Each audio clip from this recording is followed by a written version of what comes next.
I'm 93 years old now, and if someone had told me what I'm about to tell you, I could have saved myself 30 years of regret. I had a heart attack last April. Not my first one, third one.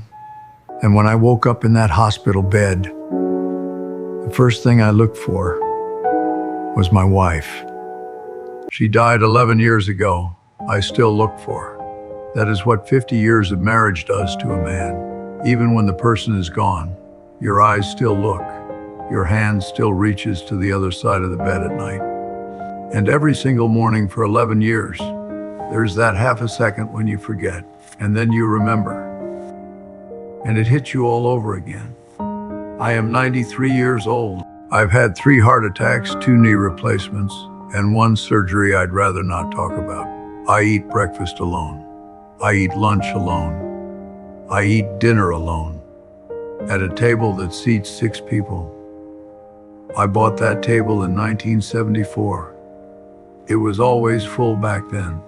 I am telling you all of this, not because I want your sympathy. I am telling you because I made choices that led me here. And some of them I can't undo, but you still can. My father worked the assembly line at a factory in Dayton, Ohio for 31 years. Good man, hard man, the kind of man who never complained and never told you he was proud of you either. I grew up watching him come home every night with grease under his fingernails. He'd sit in his chair, turn on the news, eat whatever my mother put in front of him, and that was the day.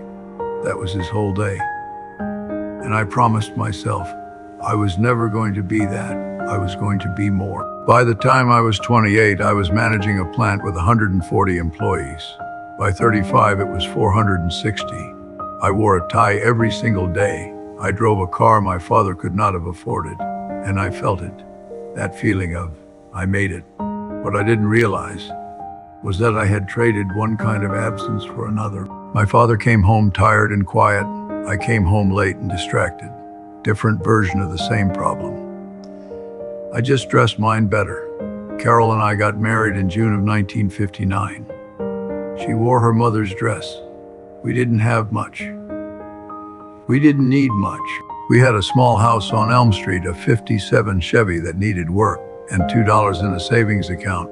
She thought that was enough. I thought it was a starting point. The 1980s were good to us financially. I got into real estate, bought my first commercial property in 1984, a strip mall out on Route 40. That thing started generating income almost immediately. And I want you to understand what that feeling does to a person when money starts working for you. When you don't have to show up to earn it, it changes something in your brain. You want more of it. You think the more you build, the more secure your family is. And that is the lie I told myself for 30 years. I am doing this for them. I missed my son Michael's 16th birthday, not because I forgot, because I had a lease signing that afternoon and told myself I'd be home by 7. I wasn't home until 10. His cake was wrapped in plastic wrap on the kitchen counter. Carol didn't say anything. She just looked at me from the couch and turned back to the television. That look. I knew what it meant. I told myself I'd make it up to him. I said that a lot. I'll make it up to them. My daughter, Dana, she used to wait up for me. When she was young, 8, 9 years old, she'd sit at the top of the stairs and wait until she heard my car in the driveway. Carol told me this years later. She said Dana did that for almost 2 years. Every night, waiting. And then one day, she just stopped. She stopped waiting. I didn't even notice when it happened. That is the part that gets me. I didn't even notice. In 1997, I had a serious buyer for my biggest property. A commercial building downtown, fully leased, solid income. His offer was fair. Not spectacular. Fair, but I had been reading articles, talking to guys at the bank, and everybody was saying commercial real estate in the Midwest was about to jump. So I said no. My attorney sat across from me at that table and said, "Bob, take the deal." And I looked at him and said, I know what I am doing. 5 words, I know what I am doing. The jump never came. 2001 happened. 2002 happened. The market dropped. I had borrowed against that building to buy 2 others. When the value fell, the bank called the loan. I lost the building. I lost one of the other properties. In 14 months, I went from the best financial position I'd ever been in to scrambling like a man half my age. Now here's what I need you to understand. The money. I eventually recovered some of it. Not all of it, but some. What I didn't recover was what I did during those years while I was panicking. My daughter Dana got married in the summer of 2003. I was there. I walked her down the aisle.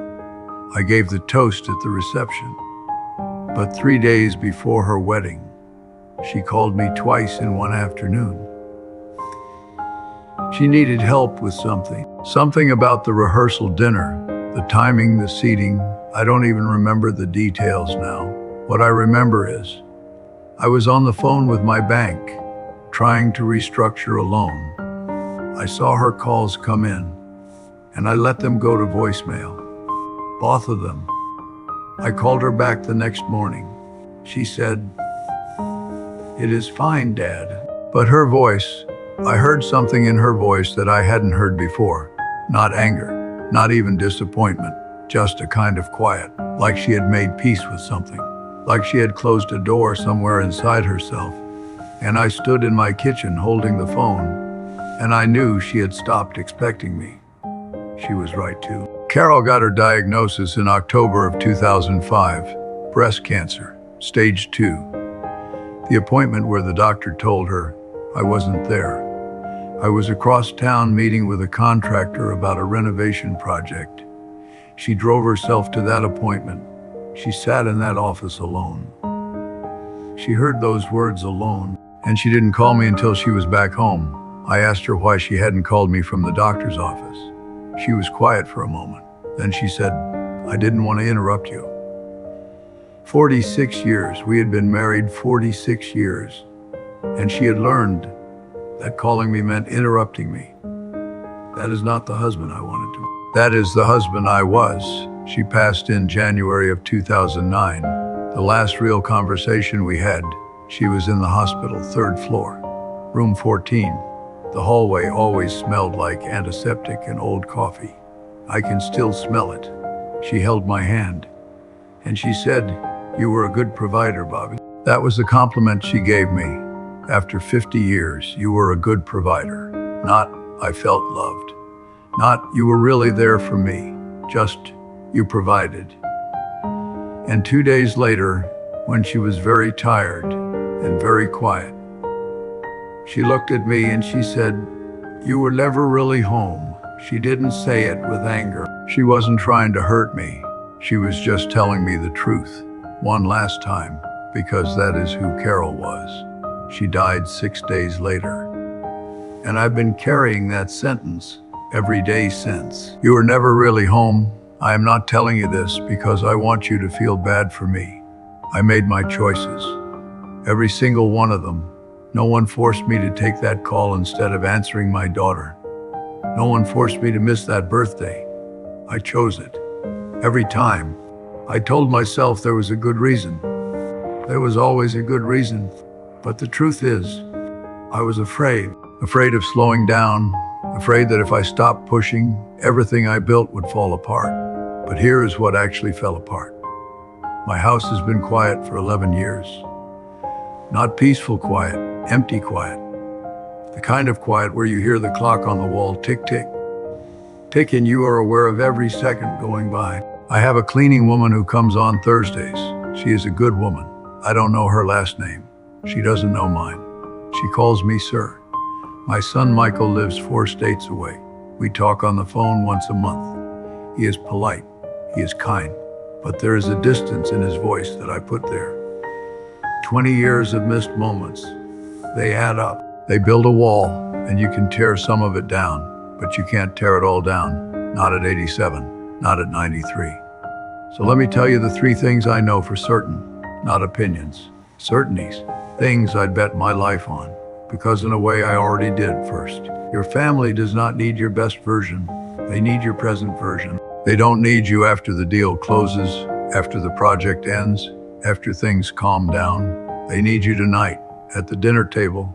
Put the phone face down. Not because dinner is magical, just because you are there. That is it. Just being there regularly, consistently. That is what they remember. That is what they carry. Second, if there is a person in your life you have not apologized to, call them this week.